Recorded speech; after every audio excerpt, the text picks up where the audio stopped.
ዛሬ መስከረም 22 2018 ላይ የመንግስት ሰራተኞች ደሞዝ ጭማሪ በይፋ ተለቋልኝ። እዚህ ጋር ልክ እንደምታዩት ሰንጠረዡ ግልጽ ካልሆነላችሁ ባጭሩ ላሳያችሁ ብዬ ነው። እያንዳንዳችሁ ደሞዛችሁ በምን ያህል ፐርሰንት እንዳደገ ወይም ደግሞ ከየት ወደ የት እንዳደገ ማለት ነው። ካሁን በፊት 4760 ብር ሲከፈላችሁ የነበረው ካሁን በኋላ 6000 ብር ነው የሚከፈላችሁ። እንዲሁም 4929 ብር ሲከፈላችሁ የነበረ አሁን ላይ ወደ 6365 ብር አድጓልኝ። 5104 ብር የነበረ ደሞዛችሁ 6750 ብር ነው።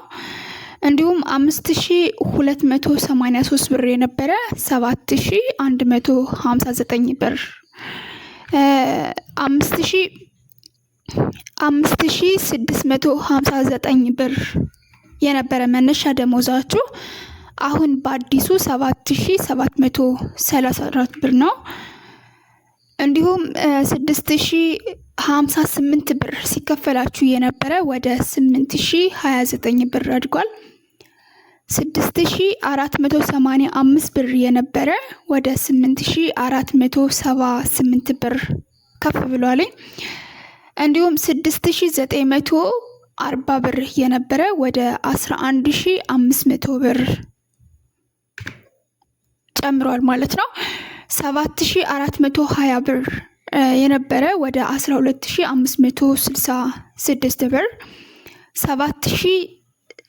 7934 ብር የነበረ ወደ 13732 ብር 8474 ብር የነበረ ወደ 14983 ብር ከፍ ብሏል።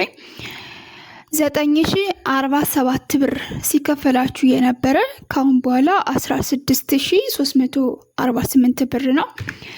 9645 ብር የነበረ 17838 ብር 10600 ብር የነበረው አሁን ወደ 19464 ብር ከፍ ብሏል።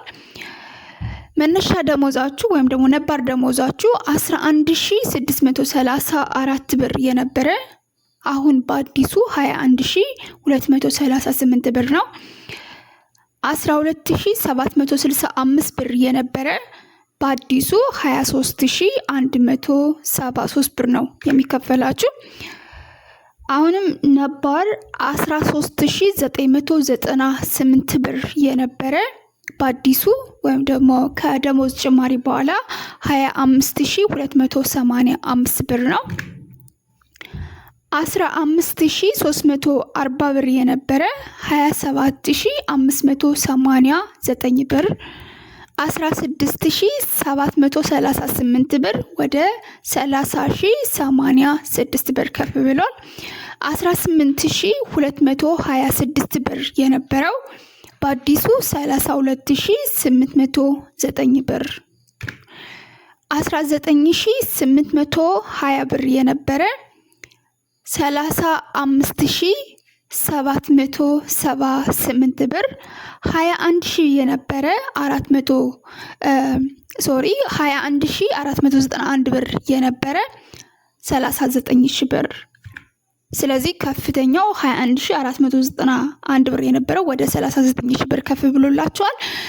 ስለዚህ ይሄን ይመስላል። ምናልባት አሁንም ይሄ ግልጽ ካልሆነላችሁና እዚህ ጋር የምታዩት ቴብል ሪዴብል ካልሆነላችሁ ይሄን ፋይሉን የቴሌግራም ግሩፕ ላይ እለቅላችኋለሁ። ስላይዱን የቴሌግራም ግሩፑ እዚህ ጋር እንደምታዩት ሔዋን ቅዱስ ዘጋጁን አድርጋችሁ ማየት ትችላላችሁ። ሁላችሁም እንኳን ደስ አላችሁ። ባይ ባይ።